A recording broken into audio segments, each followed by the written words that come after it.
اس کا ریاست کے کاروبار سے کوئی تعلق نہیں ہے. یعنی کہ ریاست کے کاروبار سے کوئی تعلق نہیں ہے کہ تم کسی بھی مذہب سے تعلق رکھو. تم مسلمز ہیں، ہندوز ہیں، کرسچنز ہیں، کوئی بھی قوم آپ کا مذہب ہے، کوئی بھی آپ کا قبیلہ ہے یا کوئی بھی قوم ہے جس سے آپ تعلق رکھتے ہو، اس کا ریاست کے کاروبار سے کوئی تعلق نہیں ہے. میرا خیال ہے کہ ہمیں یہی مثالی اصول اپنا مد نظر رکھنا چاہیے. قائد اعظم نے کہا کہ میرا خیال یہ ہے کہ یہی مثالی اصول کہ ہمارا کسی قوم، نسب، قبیلے سے تعلق نہیں ہے، بلکہ ایک ریاست کے کاروبار سے ہمارا، یا ہم صرف یہ چاہ رہے ہیں کہ وہ بندہ جو ہے اس ملک کا برابر کا شہری ہے. تو یہی اصول مد نظر رکھنا چاہیے. تو وقت کے ساتھ ساتھ تمہیں اندازہ ہو جائے گا جیسے جیسے وقت گزرتا جائے گا کہ ہندو ہندو نہ رہے گا اور مسلمان مسلمان نہ رہے گا. کہ اگر آپ لوگ مل کر کام کریں گے تو ہندو ہندو نہیں رہے گا اور مسلمان مسلمان نہیں رہے گا. اور مذہبی لحاظ سے نہیں بلکہ ہر شخص کا، کیونکہ وہ ہر شخص کا ذاتی معاملہ ہے، کہ ہم مذہبی لحاظ سے نہیں کہہ رہے کہ آپ مذہبی لحاظ سے ایک ہو جائیں گے، بلکہ ہم کہہ رہے ہیں کہ سیاسی لحاظ سے کہ آپ اس ملک کے شہری ہوں، کیونکہ مذہب تو ہر کسی کا ذاتی معاملہ ہے. اچھا جی، اب جب ہم اس تقریر کو غور سے دیکھتے ہیں تو پتہ چلتا ہے کہ یہ خیالات ایسے موقع پر ظاہر کیے گئے جب پورے برصغیر میں فرقہ وارانہ فسادات ہو رہے تھے.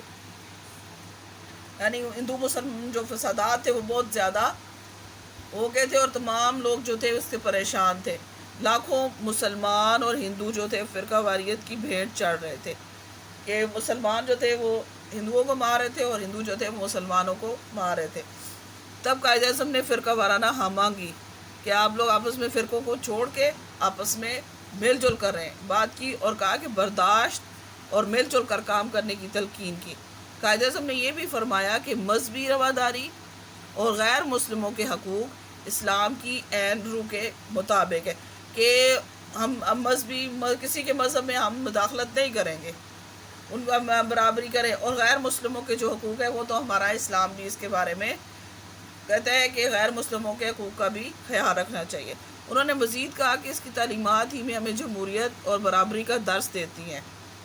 اس کی تعلیمات کہ ہمیں یہ پتہ ہے کہ ہم لوگ جو ہے جمہوریت کوئی برابری کو، ہمارے لیے کوئی بھی مسلم غیر مسلم جو ہے وہ اپنے مذہب میں آزاد ہے، ہم اس کو کسی میں بھی کوئی روک ٹوک نہیں کرتے، لیکن ایک سیاسی لحاظ سے تمام لوگ جو ہیں وہ اس ملک کے برابر کے شہری ہیں. اور انہی اصولوں کے مطابق ہم کاروبار ریاست بھی چلائیں گے، کہ ہم اپنی ملک کا جو کاروبار ہے وہ بھی اسی ریاست سے چلائیں گے.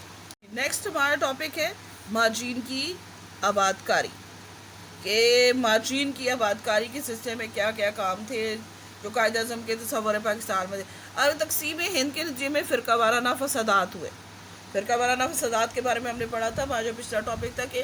بہت زیادہ جب تقسیم ہند ہوا تھا تو جو مائیگریشن ہوئی، ہجرت ہوئی، تو بہت زیادہ فرقہ وارانہ فسادات ہوئے، جس میں تقریباً 5.5 ملین جو لوگ تھے وہ کچھ قتل ہو گئے اور کچھ اغوا کر لیے گئے تھے. اس میں کہ تقریباً 6.5 ملین مہاجرین جو تھے وہ پاکستان میں پناہ لینے پر مجبور ہو گئے. اب اتنے بڑے مسئلے کو، ایک نوزائیدہ اسٹیٹ تھی، ان کے پاس خود کچھ نہیں تھا، اور اتنی بڑے مہاجرین جو تھے ان کو یہاں پر جگہ دینا، صرف جگہ ہی نہیں تھی بلکہ اس کے ساتھ یہ تھا کہ ان کے کھانے پینے کا، ان کے لیے ان کی جابز کا انتظام بھی کرنا تھا. اب کہتے اتنے بڑے مسئلے کو خوش اسلوبی کے ساتھ حل کرنا ایک کٹھن امتحان تھا، بہت مشکل کام تھا اتنے بڑے مسئلے کو حل کرنے کے لیے. چونکہ مہاجرین کی سب سے زیادہ قافلے لاہور کی طرف سے آ رہے تھے، کہ سب سے زیادہ مائیگریشن جو ہوئی تھی وہ لاہور کے راستے ہوئی تھی، دہلی، اور اس کے ساتھ سے سب سے زیادہ لوگ جو تھے وہ ادھر سے آ رہے تھے. لہٰذا قائد اعظم اکتوبر 1947 میں خود وہاں تشریف لے گئے تاکہ مہاجرین کی آباد کاری کا جائزہ لے سکے. کیونکہ لاہور جو ہے وہ واگا بارڈر کے ساتھ لگ رہا تھا، تو وہاں پر زیادہ جو لوگ تھے وہ اس لیے آ رہے تھے. تو قائد اعظم اکتوبر 1947 میں وہاں خود تشریف لے گئے. کیوں لے گئے؟ کہتے ہیں کہ میں مہاجرین کی آباد کاری کا جائزہ لے سکوں. 30 اکتوبر 1947 کو لاہور میں ایک اجتماع سے خطاب کرتے ہوئے قائد اعظم نے فرمایا، انہوں نے خطاب کروایا 30 اکتوبر 1947 کو، آپ نے فرمایا اب یہ ہم پاکستانیوں پر ذمہ داری عائد ہوتی ہے. کہا کہ اب یہ ہم پاکستانیوں پر، کہ جو یہاں پہ رہنے والے رہائشی تھے ان سب کے سے باخطاب کرتے ہوئے آپ نے فرمایا اب یہ ہم سب پاکستانیوں پر ذمہ داری عائد ہوتی ہے کہ وہ لاکھوں تباہ حال مہاجرین جو اپنا سب کچھ بھارت میں چھوڑ کر پاکستان آ رہے ہیں، ان کی ہر ممکن امداد کریں۔ انہیں یہ مصیبتیں اس لیے سہنا پڑی کہ وہ مسلمان ہیں۔ کہ جو اب اتنے تباہ حال جو مہاجرین آ رہے ہیں، اپنا سب کچھ چھوڑ کر ہندوستان میں پاکستان آ رہے ہیں، تو ہمیں چاہیے کہ ان کی ہر ممکن امداد کریں۔ انہیں یہ سارے مسئلے اسی لیے سہنے پڑ رہے ہیں کہ وہ مسلمان ہیں۔ آپ نے تمام شہریوں سے، اس وقت لاہور کے تمام شہریوں سے آپ نے اپیل کی کہ وہ ان مشکل حالات میں اپنے مہاجرین بھائیوں کی ہر قسم کی امداد کریں۔ مہاجرین کے لیے قائد اعظم نے قائد ریلیف فنڈ کا قیام عمل میں لایا کہ یہ وہ فنڈ تھا کہ جس کے ذریعے مہاجرین کی امداد ہو سکتی تھی، اور لوگوں سے اپیل کی گئی کہ وہ فنڈ میں دل کھول کر عطیات جمع کروائیں۔ چونکہ مہاجرین کا مسئلہ کافی پیچیدہ تھا، بہت زیادہ کمپلیکیٹڈ تھا، اس لیے لیاقت علی خان وزیر اعظم پاکستان، ہمارے جو پاکستان کے وزیر اعظم تھے اس وقت لیاقت علی خان، اور بھارتی وزیر اعظم اس وقت تھے پنڈت جواہر لال نہرو۔ پاکستان کے جو تھے وزیر اعظم لیاقت علی خان، جبکہ بھارت کے جو وزیر اعظم تھے وہ تھے پنڈت جواہر لال نہرو نے ایک دوسرے سے ملاقات کی اور مہاجرین کے مسئلے پر گفت و شنید کی، کیونکہ دونوں سائڈ پہ یہ پرابلم آ رہا تھا کہ مہاجرین تو دونوں سائڈز پہ آ رہے تھے، دونوں نے آپس سے ملاقات کی، جس کے مطابق یہ طے پایا کہ دونوں ممالک کی حکومتیں اپنے دائرہ اختیار میں اقلیتوں کے تحفظ کی ذمہ دار ہوں گی، کہ دونوں گورنمنٹس ہیں، چاہے وہ پاکستان ہے، انڈیا کی ہے، وہ اپنے دائرہ اختیار میں رہ کر جتنے بھی مائنورٹیز وہاں پہ اقلیت ہے ان کے تحفظ کی ذمہ داری اٹھائیں گی، اور اکثریت کو اقلیت کے خلاف تشدد کی اجازت نہیں دی جائے گی۔ وہاں پر زیادہ تر ہندو ہیں تو انہیں یہ نہیں کیا جائے گا کہ وہ مسلمانوں کے ساتھ جو ہے وہ ان کے ساتھ ان کو تشدد کریں، یا پھر جو مسلمان اگر یہاں پہ اکثریت میں ہے تو ان کو اجازت نہیں جائے گی وہ ہندوؤں کے ساتھ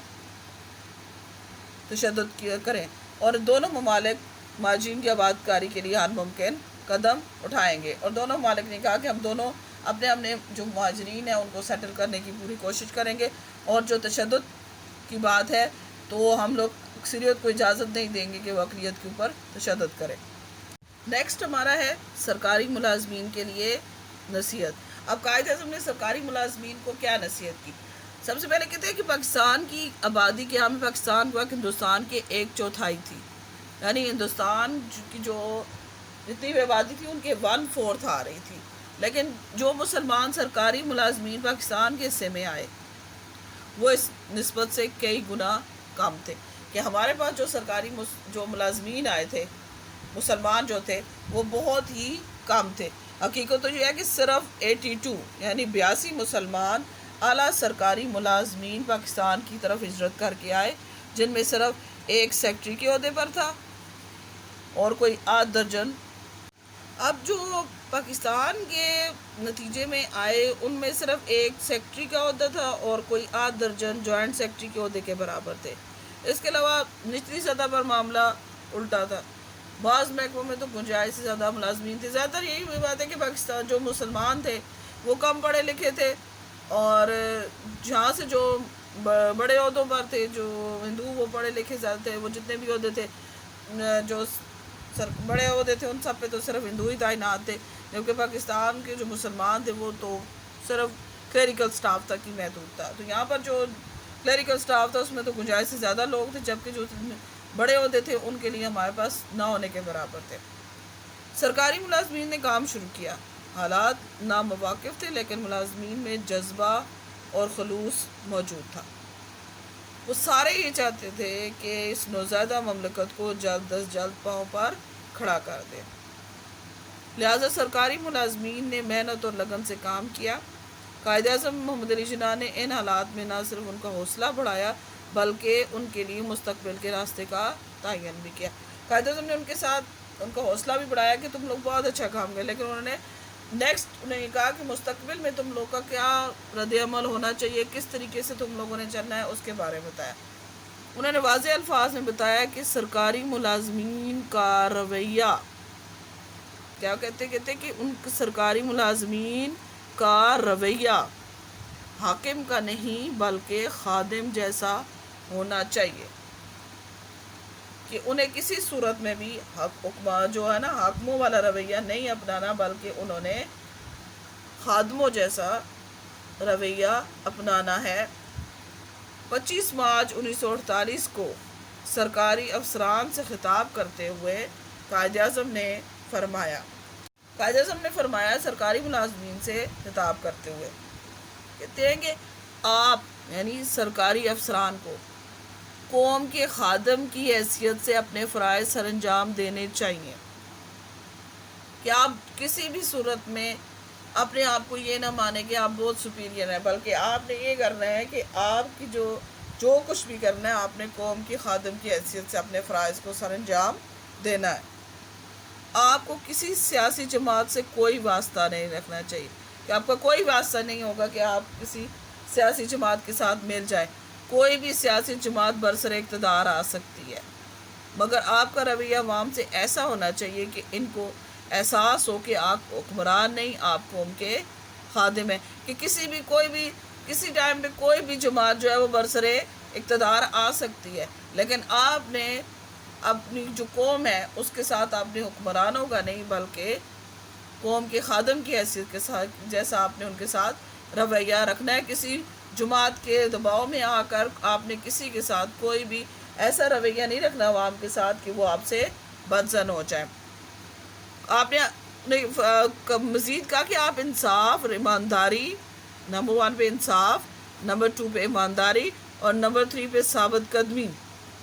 کہ آپ انصاف، ایمانداری اور ثابت قدمی سے اپنے فرائض سر انجام دیں، اور اگر آپ میری نصیحت پر عمل پیرا ہوں گے،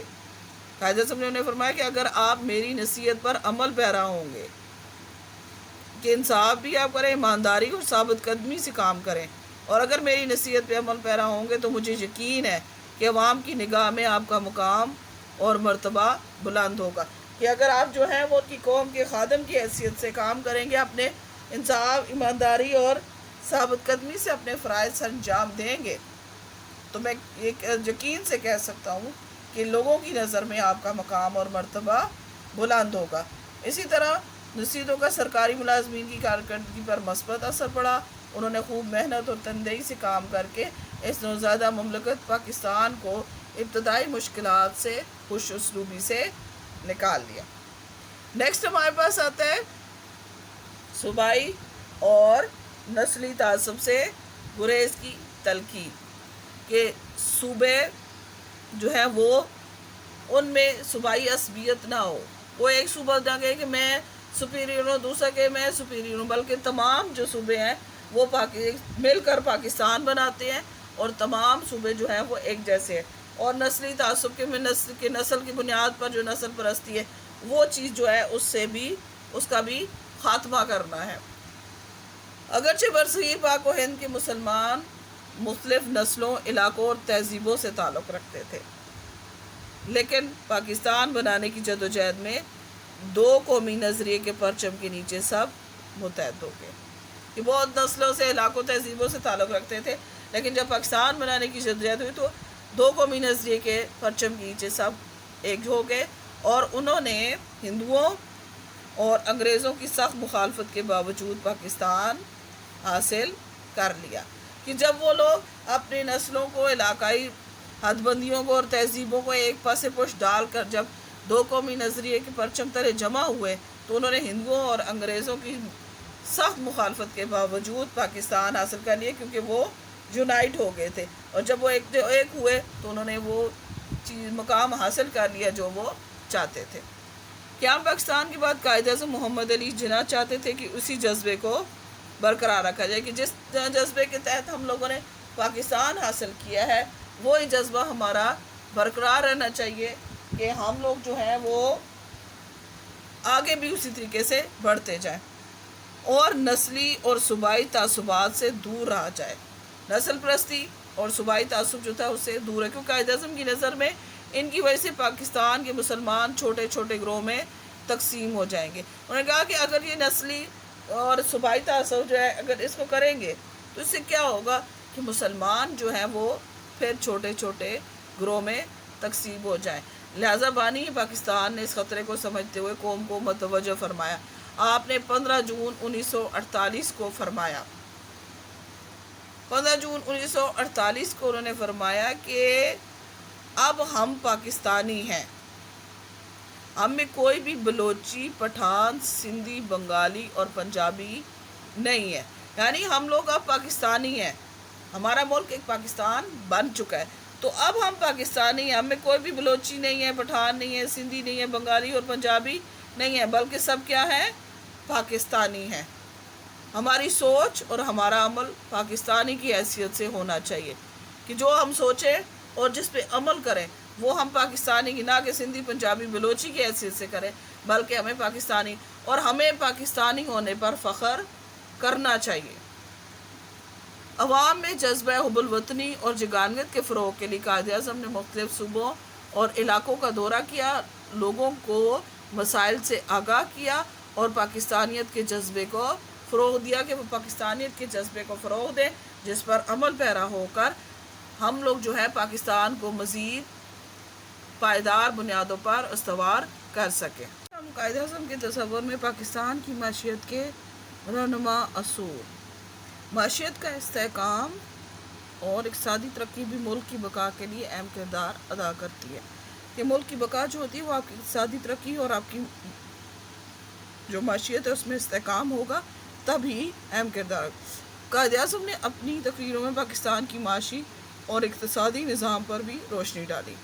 پاکستان کے مستقبل کے مجوزہ نظام اقتصادیات کہ جو ابھی ان کا نظام چل رہا تھا اقتصادیات کا، اس سے متعلق آپ نے اسٹیٹ بینک آف پاکستان کے افتتاح کے موقع پر 1 جولائی 1948 کو اسٹیٹ بینک آف پاکستان کا افتتاح کرتے ہوئے قائد اعظم نے فرمایا تھا، مغربی معاشی نظام جو انگریزوں کا معاشی نظام ہے، اس نے انسانیت کے لیے لاتعداد ناقابل حل مسائل کھڑے کر دیے ہیں۔ مغربی طرز کا معاشی نظام ہمارے ملک میں خوشحالی اور ترقی پیدا نہیں کر سکتا، کہ ہم ان کا نظام ہے اس کے مطابق نہیں چل سکتے، اس لیے ہمیں اپنی بہبود کے لیے کوئی نیا طریقہ وضع کرنا ہوگا، کہ ہمیں اپنے ملک کو چلانے کے لیے، کیونکہ ہمارا تو اسلامی ملک ہے، تو اسلامی ملک کے لیے طور پر چلنے کے لیے ہمیں کیا ہے کہ ہمیں کوئی نیا طریقہ وضع کرنا ہوگا، اور دنیا کو ایسا معاشی نظام پیش کرنا ہوگا جس کی بنیادیں صرف اسلامی مساوات اور معاشرتی انصاف پر مبنی ہوں، کہ ہم نے اسلامی تعلیمات اور معاشرتی انصاف پر مبنی اپنا جو نظام ہے معاشی اس کو پیش کرنا ہے۔ ایسا کرنے سے ہم مسلمان قوم کی حیثیت سے دنیا کو ایک معاشی نظام دینے میں کامیاب ہو جائیں گے، یعنی ان کو پتہ چل جائے گا کہ مسلمانوں کا بھی اپنا ایک معاشی نظام موجود ہے، کہ جو تمام برین انسان کے لیے امن کا پیغام بن کر آئے گا۔ یاد رہے کہ امن سے ہی انسانیت کی بقا اور خوشحالی قائم رہ سکتی ہے۔ قیام پاکستان کے وقت ملک کی اقتصادی حالت جو تھی ناگفتہ بے تھی، یعنی بہت زیادہ خراب تھی۔ اس طرح ملک بے شمار مسائل میں الجھا ہوا تھا، جس کے لیے فوری طور پر مالی وسائل کی ضرورت تھی، کہ ہمارے پاس اتنا ہونا ہے کہ ہمارے مالی وسائل اتنے ہوں کہ ہم لوگ اپنے ملک کو ان مسائل سے نکال سکیں۔ دوسری طرف سرکاری خزانہ مکمل طور پر خالی تھا، جس کے متحدہ ہندوستان کے خزانے میں جو پاکستان کا جائز حق تھا وہ بھی بھارت نے اپنا منفی رویہ کر کے پاکستان کو ادا کرنے سے گریز کیا، تاکہ پاکستان کو اقتصادی مشکلات میں ڈال کر دوبارہ ادغام، یعنی دوبارہ سے اسے ہندوستان میں کنورٹ کر کے دوبارہ سے یہ ہندوستان میں ضم ہو جائے، اس کے لیے یہ مشکلات پیدا کر رہا تھا، کس طرح سے پاکستان جو ہے وہ خود مجبور ہو جائے اور کہے کہ میں دوبارہ سے ہندوستان میں شمولیت اختیار کرنا چاہتا ہوں۔ مغربی مبصرین کی یہ رائے تھی کہ پاکستان کی بقا اقتصادی لحاظ سے ناممکن ہے، کہ کبھی بھی اقتصادی لحاظ سے ہم لوگ جو ہے وہ پاکستان جو ہے قائم نہیں رہ سکتا ہے۔ تاہم پاکستانی عوام نے ہمت نہیں ہاری اور قائد اعظم کی دانشمندانہ قیادت میں پاکستان کو ابتدائی اقتصادی مشکلات سے نکال باہر کیا، اور ہندوؤں اور جو مغربی مبصرین تھے ان کے تمام دعووں کو غلط ثابت کر دیا۔ ہمارا خارجہ پالیسی کے رہنما اصول: پاکستان کی خارجہ پالیسی پر اظہار خیال کرتے ہوئے قائد اعظم نے فروری 1948 میں فرمایا، ہماری خارجہ پالیسی کا مقصد دنیا کے تمام ممالک کے ساتھ دوستانہ تعلقات استوار کرنے، یعنی ہماری خارجہ پالیسی کے مقصد یہ ہے کہ ہم نے کسی ایک کو نہیں بلکہ ہم نے دنیا کے تمام ممالک جتنے بھی ہیں ان کے ساتھ دوستانہ تعلقات قائم کرنے ہیں، تاکہ ہم لوگ کسی بھی ملک کے خلاف جارحانہ عزائم نہیں رکھتے۔ ہم ملکی اور بین الاقوامی تعلقات دیانتداری اور انصاف، نمبر 1 پہ کیا کہتے ہیں کہ تعلقات ہم لوگ دیانتداری اور انصاف کے اصولوں پر قائم کرنا چاہتے ہیں، اور ہم یہ بھی چاہتے ہیں کہ دنیا میں امن اور بھائی چارے کو فروغ میں مدد دے، کہ اگر کہیں پر کہیں امن کی ضرورت ہے، بھائی چارے کی، تو ہم لوگ آپ کے ساتھ کھڑے ہوں گے۔ پاکستان کبھی بھی ظلم و ستم کے ستائے ہوئے لوگوں کو مالی اور اخلاقی مدد دینے سے گریز نہیں کرے گا، اور ہمیشہ اقوام متحدہ کے دستور کی پاسداری کرے گا، کہ جو اقوام متحدہ کا منشور ہوگا اسی پر عمل پیرا بھی ہوگا اور اس کو ہمیشہ مانے گا بھی۔ قائد اعظم کے درج بالا بیان سے پاکستان کی خارجہ پالیسی کی خود و خال کی نشاندہی ہوتی ہے کہ ہم لوگ کس طرح کی پالیسی بنانا چاہ رہے تھے، کہ ہم لوگ جو ہیں وہ کس طرح سے اپنے ملک کو بہتر بنائے، اور دوسرے ممالک کے بارے میں بھی سوچ رہے تھے کہ ہم لوگ صرف دیانتداری اور انصاف کے اصول قائم کرنا چاہتے ہیں اور دنیا میں امن اور بھائی چارہ چاہتے ہیں، اور ہم لوگ کوشش کریں گے کہ ہم لوگ بھی جو غریب اور جن کو مالی اور اخلاقی امداد کی ضرورت ہے ان ممالک کی مدد بھی کریں۔ ابتدائی دنوں میں پاکستان کی خارجہ پالیسی کی بنیاد بنے یہی اصول، انہی اصولوں پر کاربند ہوتے ہوئے پیچیدہ سے پیچیدہ حالات سے بھی کامیابی کے ساتھ پاکستان باہر نکلا، اور اپنی مؤثر خارجہ پالیسی کی بدولت ابتدائی دنوں کے معاشی مسائل پر قابو پانے میں بھی کامیاب ہوا۔ نیکسٹ جو لاسٹ ان کا یہ تھا، کہتے ہیں کہ طلبہ کو اصول تعلیم کی تلقین، کہ قائد اعظم کا کہنا تھا کہ طلبہ جو ہیں وہ قوم کا مستقبل ہے، اور ہمیں ان سے بہت سی امیدیں وابستہ ہیں، تو نہیں چاہیے کہ یہ اپنی جتنی بھی جو مثبت سرگرمیوں کو اپنائیں اور اپنے ملک کے لیے کام کریں۔ قائدہ نے پاکستان کے اصول میں طلبہ نے بہت اہم کردار ادا کیا۔ وزیر پاکستان کے نوجوان طلبہ قائد اعظم اور ان کے رفقار کے ہراول دستے کے طور پر ہمیشہ سرگرم عمل رہے۔ قائد اعظم طلبہ کے اہم کردار کا نہ صرف ادراک تھا یعنی علم تھا، بلکہ انہوں نے ان کی ہمیشہ کاوشوں کی تعریف بھی کی۔ ان کو مستقبل کے نوجوانوں سے بہت امیدیں وابستہ تھی، وہ جانتے تھے کہ نوجوان ہی ملک کا مستقبل ہے۔ تاہم کیا پاکستان کے بعد قائد اعظم نوجوان طلبہ سے مثبت سرگرمیوں کی امید رکھتے تھے۔ انہی امیدوں کے پیش نظر پشاور میں طلبہ سے خطاب کرتے ہوئے انہوں نے نوجوانوں کو تلقین کی کہ وہ اپنی تمام تر توجہ اصول علم پر مرکوز رکھے۔ قیام پاکستان کے سلسلے میں طلبہ نے جو اہم کردار ادا کیا، قائد اعظم نے اس کی تعریف کی، مگر فرمایا کہ طلبہ کو اب احتجاجی سیاست سے کلیتاً یعنی مکمل طور پر گریز کرنا ہوگا۔ اسی میں پاکستان کی بقا اور خوشحالی ہے، کہ نوجوان طبقہ جو ہے وہ علم حاصل کرے گا، تبھی ہمارے لیے بہتری ہو سکتی ہے۔